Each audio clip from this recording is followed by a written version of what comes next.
Olá pessoal, tudo bem? Hoje nós vamos continuar com o nosso segundo vídeo do capítulo 7, cujo título é A Definição de Edificar.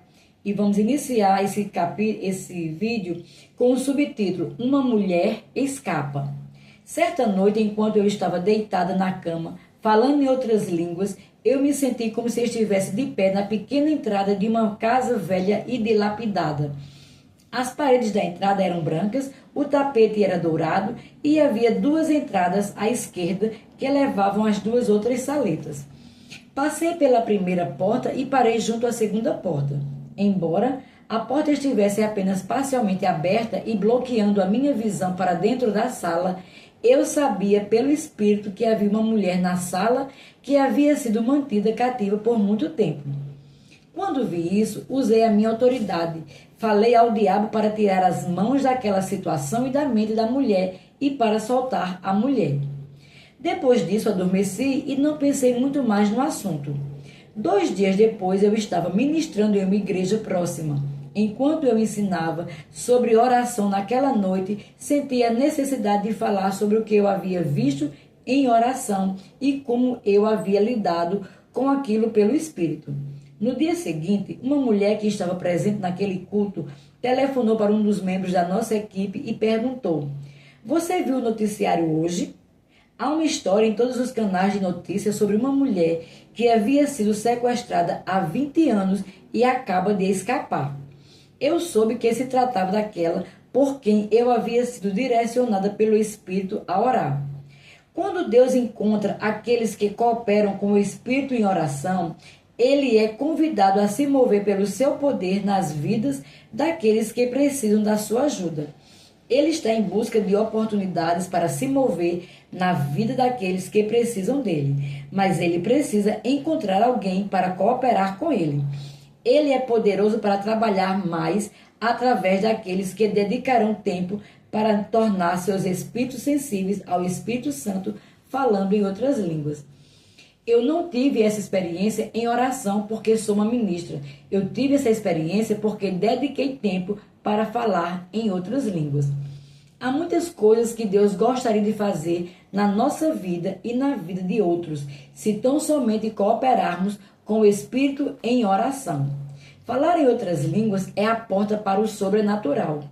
Quanto mais dedicarmos tempos para falar em outras línguas, que é uma forma sobrenatural de oração, mais o sobrenatural fluirá na nossa vida e através dela. Enquanto falamos em outras línguas, construímos uma capacidade maior para o sobrenatural fluir, porque o que fala em uma língua desconhecida edifica a si mesmo. Subtítulo: Pastoreando pelo Espírito. Quando eu pastoreava, eu não procurava adotar o que funcionava para os outros pastores ou igrejas, mas eu me esforçava para pastorear pelo Espírito, olhando para ele para me conduzir e me guiar. Eu esperava que ele me iluminasse com os métodos que encaixassem na nossa congregação. À medida que eu dedicava tempo para falar em outras línguas, o conhecimento e a direção do grande pastor vinha ao meu coração e eu recebia luz sobre como ele queria que a nossa igreja local fosse edificada.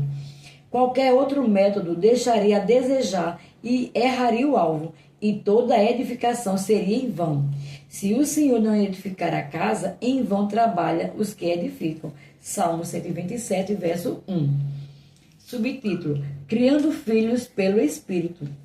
Como mãe, eu me coloquei lado a lado com o grande ajudador e falei em outras línguas para conhecer quais eram os seus propósitos para a nossa família e os nossos filhos. Através da direção dele, sabíamos quem era ou quem não era uma companhia segura para os nossos filhos. Ele nos ajudou a protegê-los de companhias que os levariam para a direção errada. Enquanto dedicávamos tempo para falar em outras línguas e para ouvir o Senhor, a educação dos nossos filhos recebeu o conselho e a ajuda do nosso divino ajudador. Aquele que fala em uma língua desconhecida edifica a si mesmo, o seu espírito, a sua vida, a sua casa, a sua família, o seu ministério e o seu propósito. Número 3. Organizando pelo Espírito. Vamos ver a próxima definição que o Webster oferece para a palavra edificar. Número 3, organizar. Aquele que fala em uma língua desconhecida se organiza. Uma coisa organizada traz consigo ordem. Há uma ordem que impede o espírito de se mover e há uma ordem que favorece o mover do espírito. Devemos manter em nossas vidas a ordem que favorece o mover do espírito. Não queremos uma ordem tão rígida que impeça o espírito, mas sim o tipo de ordem que constrói um fundamento para o espírito e permite que ele se mova em nossas vidas. Em um culto da igreja, nossa ordem pode confiar ou limitar o que o espírito pode fazer, ou podemos criar uma ordem que lhe dê total acesso e liberdade para se mover entre nós. Os fariseus tinham uma ordem em sua sinagoga que proibia Deus de se mover ou que impedia que as curas ocorressem no sábado. Mas em certa ocasião, em particular, a ordem de Jesus perturbou a ordem dos fariseus quando ele disse a um homem com a mão ressequida para estendê-la. Quando ele o fez, foi curado. Para os fariseus, Jesus estava intrometendo e perturbando a ordem das coisas deles. Mas a ordem de Jesus de seguir o Espírito executou o plano de Deus, que era curar. Assim, quando falamos sobre a definição de organizar, estamos nos referindo ao tipo de ordem que permite que o Espírito de Deus se mova e suplante a ordem inferior do homem. Subtítulo: Sensíveis ao Espírito em um culto.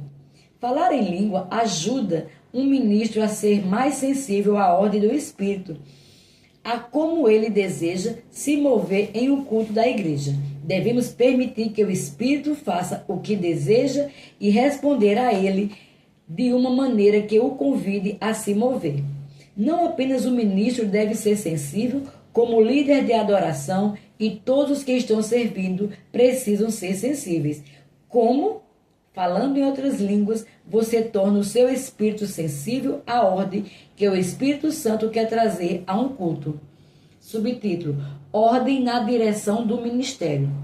Para o ministério andar com a ordem e a organização adequada, ele precisa colocar a ênfase no que Deus quer que este ministério enfatize. Não podemos adotar o que Deus disse a algum outro ministério para fazer e esperar ter a ordem adequada. Saímos da ordem divina quando tentamos adotar para nós a direção que Deus deu a outro homem. As necessidades das pessoas e da sociedade são tão vastas que, para sermos eficazes, precisamos ter claro no nosso espírito o que Deus quer que o nosso ministério enfatize para que não nos desviemos pela enormidade das necessidades. Não permita que os membros da família, os entes queridos, a equipe ou os membros da congregação misturem a sua própria visão e interesses com a visão, a ordem e a organização divina que Deus tem para o seu ministério. Embora eles possam ter boas ideias, isso não faz com que as ideias deles sejam o plano de Deus ou a direção de Deus. A visão de Deus para o ministério vem somente de Deus, diretamente para o lidar. A visão, a ordem e a direção que Deus dá devem ser protegidas de pessoas bem intencionadas. Subtítulo: A ordem nos 5 ofícios. Um ministro pode, inclusive, ficar fora de ordem nos 5 ofícios que ele venha a ocupar. Kenneth Hagin contou sobre um incidente em sua vida que nos traz uma instrução. Nos primeiros dias do seu ministério itinerante, o irmão Hagin caiu e machucou o braço. O pastor da igreja o colocou em seu carro e começou a levá-lo para o hospital. Enquanto estavam a caminho, o Senhor falou com o irmão Hagin e lhe disse para não se preocupar com nada e que ele falaria com ele sobre isso mais tarde. Enquanto estava no hospital, o irmão Hagin ouviu passos indo até o seu quarto. A porta do quarto se abriu e ele se presumiu que fosse a enfermeira, mas quando olhou, era Jesus. Durante 1h30, Jesus conversou com ele sobre muitas coisas. Uma das coisas que Jesus lhe disse foi que não havia sido ele quem havia causado o acidente, mas que o inimigo havia feito isso. Jesus lhe disse que, embora ele não tivesse causado, ele o havia permitido. Jesus seguiu em frente explicando a ele que em um culto da igreja 2 anos antes, o irmão Rega havia dito que havia sido chamado para ser um mestre e um profeta. Jesus lhe disse que quando disse isso, o irmão Rega saiu da vontade perfeita de Deus e entrou na sua vontade permissiva. Jesus instruiu o irmão Rega dizendo que ele havia sido chamado para ser um profeta e um mestre, e não um mestre e um profeta. Ele havia trocado a ordem dos ofícios. Jesus explicou a ele que o ofício do profeta é um ofício superior ao ofício de mestre. Assim sendo, ao inverter a ordem dos 2 ofícios, ele havia colocado um ofício inferior acima do ofício superior. Ele disse ao irmão Reagan que ele estava dando mais ênfase ao ofício inferior e operando mais nesse ofício inferior do que no ofício superior de profeta. Ao fazer isso, ele estava desenvolvendo mais o ofício de mestre que o ofício de profeta e estava fora da vontade de Deus. Jesus disse ao irmão Reagan que ele deveria estar feliz pelo fato de ele ter permitido aquele acidente para chamar a sua atenção para que ele pudesse falar com ele sobre a mudança que ele precisava fazer. Se o irmão Reagan não tivesse feito essa correção, ele teria continuado fora da vontade de Deus e o diabo teria uma porta aberta para fazer com que ele morresse prematuramente por volta dos seus 50 anos. Abre parênteses. Este incidente está relatado no livro de Kenneth Reagan, Eu Creio em Visões, fecha parênteses. A desobediência abre a porta para o inimigo, mas quando andamos dentro da vontade perfeita de Deus, há perfeita proteção. Se estão acontecendo acidentes ou tragédias, descubra com Deus onde está a porta aberta para o inimigo e feche-a. O povo de Deus foi redimido da destruição, da tragédia, da crise e dos acidentes. Portanto, se essas coisas estão acontecendo, alguma coisa está fora da ordem divina. Deus lhe mostrará o que precisa ser corrigido. Ao relatar esse incidente, quero que você veja como alguém pode ficar desequilibrado em relação aos 5 ofícios em seu chamado. Uma definição para edificar é organizar. Aquele que fala em uma língua desconhecida edifica, entre parênteses, organiza, a si mesmo nos ofícios que possa vir a exercer. Falar em outras línguas nos ajuda a adquirir clareza em nosso espírito para podermos saber quais os ofícios podemos ocupar e nos ajuda a mantê-los na ordem correta, permanecendo assim na vontade perfeita de Deus. Quanto mais falamos em outras línguas, mais claro se tornam os seus planos e os propósitos para a nossa vida. Subtítulo: Ordem nas doutrinas. Outra coisa que os ministros precisam manter na ordem correta são as doutrinas que pregam. Eles também devem dar a ênfase correta a essas doutrinas. Muitos ministros perderam sua unção e seus ministérios ao se especializarem em coisas de menor importância. Se o Novo Testamento enfatiza essas coisas, então você pode enfatizá-las. Mas se o Novo Testamento dá menor importância a algo, você deve dar menor importância a isso. Enfatize os pontos fortes e minimize os pontos fracos. Alguns desistiram de focar nas questões primordiais e perderam seus ministérios. Muitos ministros e crentes igualmente se tornaram espiritualmente enfermos ao colocar um estresse indevido em coisas de menor importância. Muitos ministros se perderam porque se prenderam a um vento de doutrina que estava soprando por aí. A palavra nos adverte contra nós nos deixarmos levar por ventos de doutrinas. A Bíblia nem mesmo os chama de ventos de doutrinas erradas. São apenas doutrinas que sopram e que não devem ser enfatizadas. Efésios 4, verso 14. Devemos deixar que os ventos de doutrinas soprem e passem por nós, enquanto permanecemos arraigados no equilíbrio da palavra de Deus. Como ministro, devemos alimentar as pessoas com alimento para as ovelhas, que é a palavra de Deus.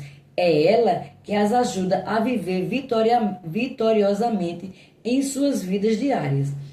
É imperativo para a longevidade de um ministro e para a bênção do povo de Deus que qualquer pregação do Antigo Testamento passe pelo Calvário. Pregue qualquer passagem do Antigo Testamento a partir da luz fornecida pelo Novo Testamento. A morte, o sepultamento, a ressurreição, a ascensão de Jesus e o seu assentar-se à destra do Pai derramam uma nova luz sobre as passagens do Antigo Testamento. A posição de Jesus à destra do Pai colocou a igreja em uma posição diferente das dos santos do Antigo Testamento. Nossa pregação deve se basear no que pertence à igreja agora, com base no que Jesus disponibilizou para nós. As doutrinas que pregamos e às quais nos apegamos devem trazer fé, paz e bênção ao povo de Deus, e não medo ou divisão. À medida que dedicamos tempo para falar em outras línguas, mantemos nosso espírito sensível ao Espírito Santo e ele nos ajudará a permanecer equilibrados na palavra. Subtítulo: Ordem na sua vida espiritual. No que se refere à saúde espiritual do crente, a ordem de Deus precisa estar no lugar certo para experimentarmos o melhor de Deus. Buscai, pois, em primeiro lugar o seu reino e a sua justiça, e todas estas coisas vos serão acrescentadas. Mateus 6, verso 33. O reino de Deus é um reino espiritual. Buscar primeiro o seu reino é colocar as coisas espirituais em primeiro lugar. Coloque a palavra em primeiro lugar. Coloque sua comunhão com Deus em primeiro lugar. Coloque a igreja local em primeiro lugar, pois ela é o único lugar na terra dedicado a alimentar e instruir o espírito do homem. Todas as outras coisas vêm depois das coisas espirituais. Há alguns cristãos que até levam isso ao extremo, desviando do caminho e não dão a atenção adequada à sua família ou às suas responsabilidades naturais que precisam ser cuidadas. A Bíblia diz: buscais, pois, em primeiro lugar o seu reino. Ela não diz: buscai, pois, somente o seu reino. Podemos ter outros interesses, mas devemos simplesmente manter as prioridades no seu devido lugar. Não permita que os negócios, o trabalho ou qualquer outra atividade o façam negligenciar a sua vida espiritual, a sua frequência à igreja e o seu serviço na igreja local. Estar envolvido em tantas atividades extras a ponto de as coisas espirituais serem negligenciadas faz com que tudo fique fora de ordem e sua vida e família eventualmente sofrerão as consequências. Passar tempo falando em outras línguas o ajudará a manter seu espírito sensível à ordem do espírito que você deve manter e proteger na sua vida espiritual diária. Aquele que fala em uma língua desconhecida edifica, organiza a si mesmo. Subtítulo: Ordem na vida pessoal. Falar em línguas tem sido um grande benefício para a minha vida pessoal. Anos atrás, quando eu era uma jovem solteira, minha vida estava fora do rumo. Eu havia sido salva havia pouco tempo, mas estava fora da vontade de Deus. Eu havia acabado de terminar um relacionamento errado, mas não sabia como colocar minha vida novamente nos trilhos.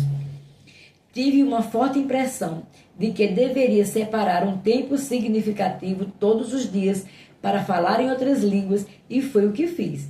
Eu passava um tempo adorando a Deus e depois me alimentando com a palavra, mas passava a maior parte do tempo falando em outras línguas. Fiz isso por 3 semanas. Eu não fazia ideia na época do que Romanos dizia. Também o Espírito semelhantemente nos assiste em nossa fraqueza, porque não sabemos orar como convém. Mas o mesmo Espírito intercede por nós sobremaneira, com gemidos inexprimíveis, e aquele que sonda os corações, Deus, sabe qual é a mente do Espírito, porque segundo a vontade de Deus é que ele, o Espírito, intercede pelos santos. Romanos capítulo 8, verso 26 ao 27. Quando falamos em outras línguas, o nosso entendimento fica infrutífero. 1 Coríntios 14, 14. Nossa mente não entende o que estamos dizendo quando estamos falando em línguas, porque as palavras que estamos dizendo não vêm da nossa mente, mas do nosso espírito. Uma vez que não entendemos, como podemos saber que essas palavras estão fazendo por nós? De acordo com os versículos citados acima, o Espírito está nos dando palavras que são segundo a vontade de Deus. Ele está nos ajudando a orar a vontade de Deus para a nossa vida quando dedicamos tempo para falar em outras línguas. Era isso que eu estava fazendo durante aquelas 3 semanas sem perceber totalmente. Eu estava orando a vontade de Deus para a minha vida. Eu estava tão fora do rumo que não havia ideia de qual era a vontade dele para mim, ou mesmo como chegar onde ele queria que eu estivesse. Mas o Espírito Santo sabia, e enquanto eu falava em outras línguas, eu estava pronunciando o que ele sabia. Depois de 3 semanas dedicando muito tempo para falar em outras línguas, fui a um culto em uma igreja e conheci um homem chamado Ed Dufresne. Pouco depois disso, estávamos casados e minha vida estava de volta ao rumo. Eu agora estava cumprindo a vontade de Deus para a minha vida. Que maravilhoso ajudador divino temos na pessoa do Espírito Santo. Ele me ajudou a voltar para a vontade de Deus. Como ele me ajudou? Ele me deu palavras para pronunciar que estavam alinhadas com a vontade de Deus para a minha vida. Ele é chamado o nosso ajudador. João 14, verso 16. E uma das principais maneiras como ele nos ajuda é nos dando palavras para pronunciar. Quanto mais dedicamos tempo para falar em línguas, mais acessamos a ajuda divina que ele nos dá. O plano de Deus que cumpri e estou cumprindo para a minha vida está diretamente ligado a falar em línguas, o que fiz durante aquelas 3 semanas e continuo fazendo. Não posso enfatizar o suficiente o grande benefício e bênção que falar em línguas tem sido para a minha vida, para a vida da minha família e para o nosso ministério. É um rio de bênção que flui sem cessar enquanto continuamos pronunciando as palavras que o Espírito nos dá. Se você entende que não está vivendo o plano de Deus para a sua vida, pode facilmente fazer o caminho de volta para a vontade dele com a ajuda do Espírito Santo, dedicando tempo para falar em outras línguas. Estabeleça o hábito espiritual na sua vida de falar em línguas diariamente. Faça isso silenciosamente, enquanto se veste pela manhã, enquanto dirige seu carro, enquanto executa suas tarefas diárias ou separando um tempo extra. Ao fazer isso, você pode viver a sua vida em ordem com a vontade de Deus, porque aquele que fala em uma língua desconhecida organiza a si mesmo. Subtítulo: Ordem para a família. Falar em línguas não apenas ajuda a cumprir a vontade de Deus para a nossa vida, como também ajuda a nossa família. Anos atrás, meu filho mais velho e eu estávamos falando sobre o seu desejo de se casar, embora ele não estivesse namorando ninguém na época. Um dia perguntei a Deus sobre a parceira certa para meu filho e depois dediquei tempo para falar em outras línguas. Depois de cerca de 20 minutos falando em outras línguas, essas palavras subiram do meu espírito para a minha mente. Vá para o sul. Então, nos próximos cultos em que meu marido e eu estávamos programados para pregar na parte sul dos Estados Unidos, levamos nosso filho conosco. Entre parênteses, não dissemos a ele o porquê estávamos levando. E foi durante essas reuniões que ele conheceu a garota com quem se casou vários meses depois. Falar em línguas exerceu um papel-chave para que meu filho se casasse com a pessoa certa. Falar em línguas é de grande benefício para todo pai e mãe, porque isso os ajudará a conhecer a vontade de Deus para a sua família. Quando os membros da nossa família estão fazendo a vontade de Deus, há uma ordem divina naquele lar que traz uma grande bênção. Ficamos por aqui, até o próximo vídeo.